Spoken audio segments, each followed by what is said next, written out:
ঈদের 2 রাকাত নামাজ এখন সরাসরি আপনাদেরকে আদায় করে দেখাবো, কারণ ঈদ 1 বছর পর পর আসে। এজন্য ঈদের নামাজ কিভাবে পড়তে হয়, ঈদের নামাজে কি কি পাঠ করতে হয়, বিশেষ করে ঈদের নামাজের তাকবীরগুলোর সময় হাত কিভাবে উঠাতে হয়, কিভাবে চাড়তে হয়, কিভাবে বাঁধতে হয়, তা অনেকেই জানেন না বা অনেকেই ভুলে যান। এইজন্য ঈদের নামাজ এখন সরাসরি আপনাদেরকে আদায় করে দেখাবো। আপনারা দেখতে থাকুন, ইনশাআল্লাহ যারা জানেন না শিখে নিতে পারবেন। আর শেয়ার করে দিলে হাজারো লাখো কোটি মানুষ ঈদের নামাজ সম্পর্কে জানতে পারবে, শিখতে পারবে, আপনারা অনেক নেকিও পেয়ে যাবেন। তো এখন আমি ঈদের নামাজ সরাসরি আদায় করে দেখাবো, আপনারা দেখতে থাকুন। সর্বপ্রথম ঈদের নামাজ পড়ার জন্য ওযু সহ পবিত্র হয়ে যখন আপনি ঈদগাহে যাবেন, তখন ঈদের নামাজের নিয়ত করতে হবে। আপনি ঈদের 2 রাকাত ওয়াজিব নামাজ ইমাম সাহেবের পিছনে পড়ার জন্য ঈদগাহে গিয়েছেন, সেটা তো আপনার অন্তরে রয়েছে, এটাই আপনার নিয়ত হয়ে গেছে। মুখে উচ্চারণ করে এক্সট্রা নিয়ত করার কোনো প্রয়োজন নেই। ঈদের 2 রাকাত ওয়াজিব নামাজ শুরু করতেছি, আপনারা দেখতে থাকুন। আল্লাহু আকবার। سبحانك اللهم وبحمدك وتبارك اسمك وتعالى جدك ولا إله غيرك. الله أكبر الله أكبر الله أكبر. أعوذ بالله من الشيطان الرجيم. بسم الله الرحمن الرحيم. الحمد لله رب العالمين الرحمن الرحيم مالك يوم الدين. إياك نعبد وإياك نستعين. اهدنا الصراط المستقيم صراط الذين أنعمت عليهم غير المغضوب عليهم ولا الضالين. آمين. بسم الله الرحمن الرحيم. ألم تر كيف فعل ربك بأصحاب الفيل. ألم يجعل كيدهم في تضليل.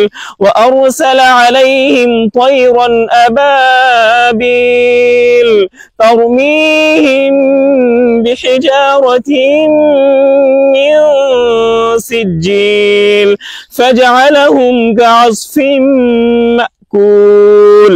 الله أكبر.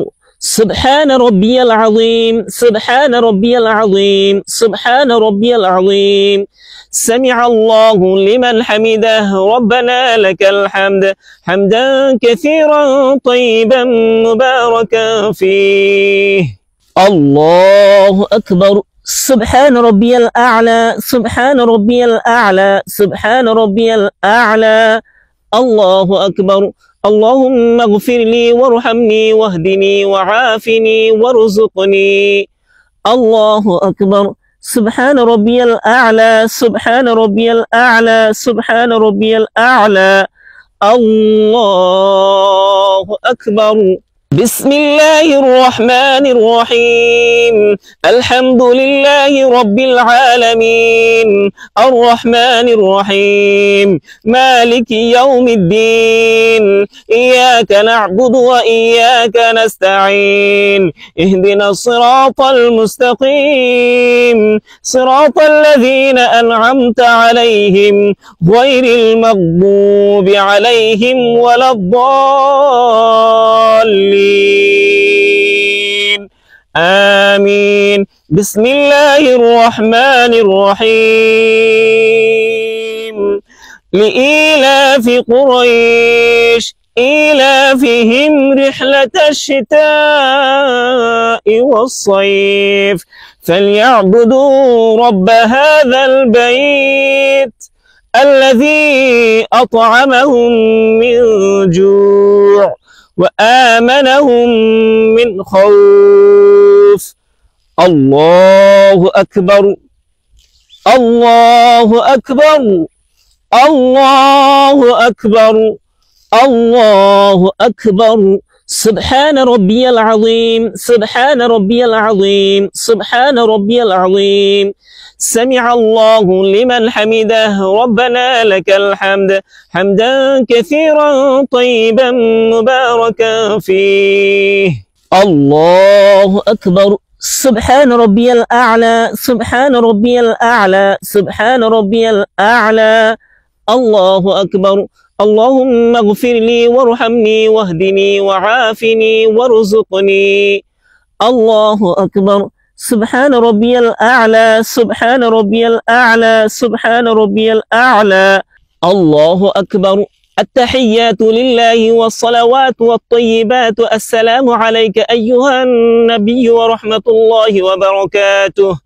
السلام علينا وعلى عباد الله الصالحين. أشهد أن لا إله إلا الله وأشهد أن محمدا عبده ورسوله. اللهم صل على محمد وعلى آل محمد كما صليت على إبراهيم وعلى آل إبراهيم إنك حميد مجيد. اللهم بارك على محمد وعلى آل محمد كما باركت على إبراهيم وعلى آل إبراهيم إنك حميد مجيد.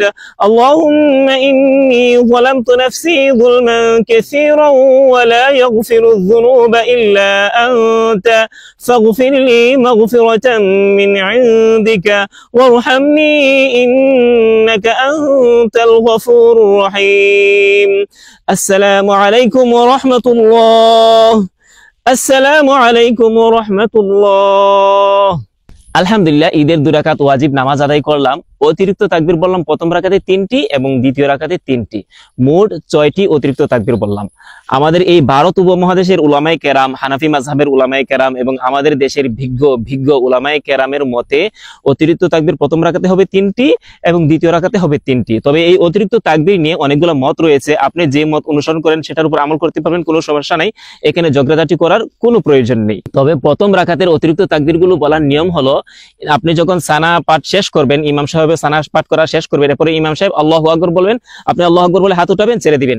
এরপরে দ্বিতীয়বার ইমাম সাহেব আল্লাহু আকবার বলে হাত উঠাবেন, আপনি হাত উঠাবেন, ছেড়ে দিবেন। এরপরে ইমাম সাহেব তৃতীয়বার আল্লাহু আকবার বলবেন, আপনি হাত উঠাবেন, হাত বেঁধে নেবেন। শেষ প্রথম রাকাত।